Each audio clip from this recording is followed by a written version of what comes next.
que eu faço com o meu trabalho tem sido nos últimos tempos, por exemplo, pesquisar os elementos vazados que você encontra em construções do Recife até o sul do Brasil. Não posso dizer se no Brasil inteiro, não conheço tantas cidades brasileiras quanto eu gostaria, né? Mas o que eu observo, o que eu procuro entender observando esses elementos e a recorrência deles nesses diferentes contextos é o que trouxe, o que fez acontecer a popularização desses elementos, que práticas sociais que estão implicadas aí, que foram a razão de fato pela qual esses elementos foram popularizados, se essa cadeia de influências que vem desde a arquitetura morisca, modernismo brasileiro, até o uso desses elementos cerâmicos hoje em casas populares e em classe média e alta brasileiras, se isso tem uma razão mais formal ou se isso tem uma razão mais de uma função de um aparato de comunicação entre a casa e a cidade, entre dentro e fora. Isso é o que eu procuro entender. Eu acabo compreendendo que é uma certa complementaridade, assim, que são as duas coisas juntas, que a forma é fundamental e que ela tem sim essa função ligada a práticas sociais bem específicas. O que eu tenho pesquisado são contextos bem específicos. E o que me interessa é justamente o que é particular nesse contexto. Eu talvez se viajasse a Belém, Manaus, eu não ficaria procurando reencontrar lá coisas que eu possa identificar como nacionais.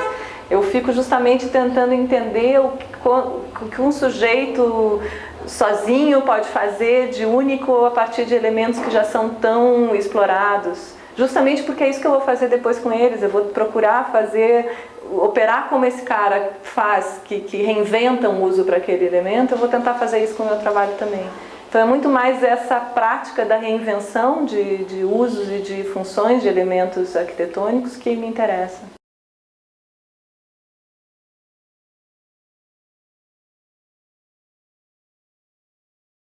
O que acontece é que essas soluções criativas, na verdade, esse plano B que a população em geral costuma usar para operar diante da falta de acesso aos recursos dos modelos padronizados e tal, eles são adaptações desse padrão. E adaptações que deformam, que transformam, que mudam essencialmente esses padrões.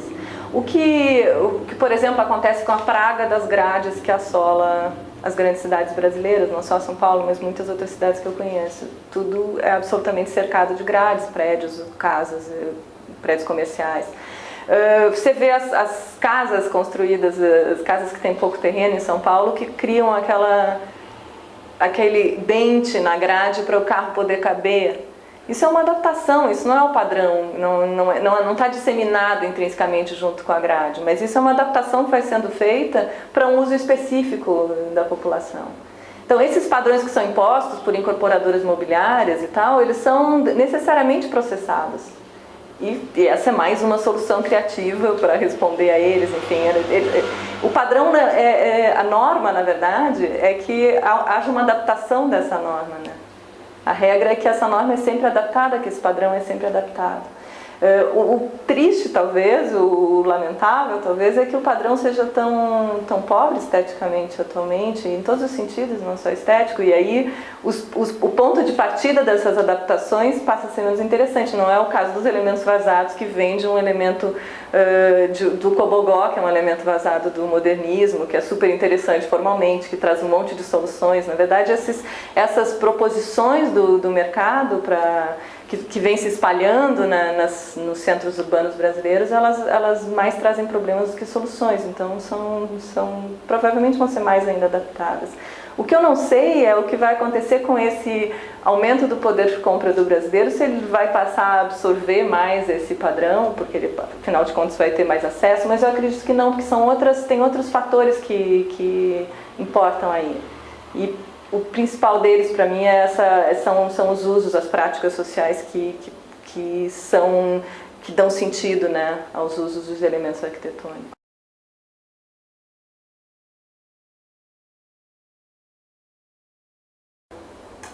Minha primeira reação seria dizer onde, que natureza.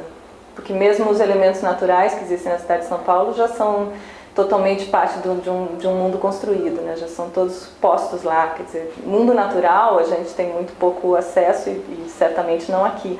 Mas eu fiquei pensando de outra forma e fiquei tentando entender por que numa cidade como São Paulo as pessoas tratam os espaços como sendo vivos, orgânicos. É como se a dinâmica da vida de um espaço, de como ele é construído, sem ser necessariamente um projeto anterior, de como ele é adaptado, totalmente livre de qualquer ideia de um projeto anterior, de como o uso vai transformando ele continuamente, como ele nunca está acabado. Isso eu não falo só das áreas de ocupação irregular das favelas, eu falo de das regiões de classe média, de classe alta no Brasil. O que muda é que nas favelas essas extensões vão ser chamadas de puxadinho e no bairro de classe média alta vai ser chamado de um anexo. Mas esse sentido de que as coisas são sempre extensíveis, de que elas se transformam organicamente, de que eu nunca sei que ela não tem nunca um fim, enfim, é muito no fim das contas, uma compreensão de que o espaço é uma coisa viva, orgânica, um organismo. Portanto, algo que segue uma lógica natural, uma lógica da natureza. Então, não sei se a gente não está substituindo por essa via a experiência direta com o mundo natural, por uma experiência com essa dinâmica, com esse modo de conformação e de adaptação das coisas.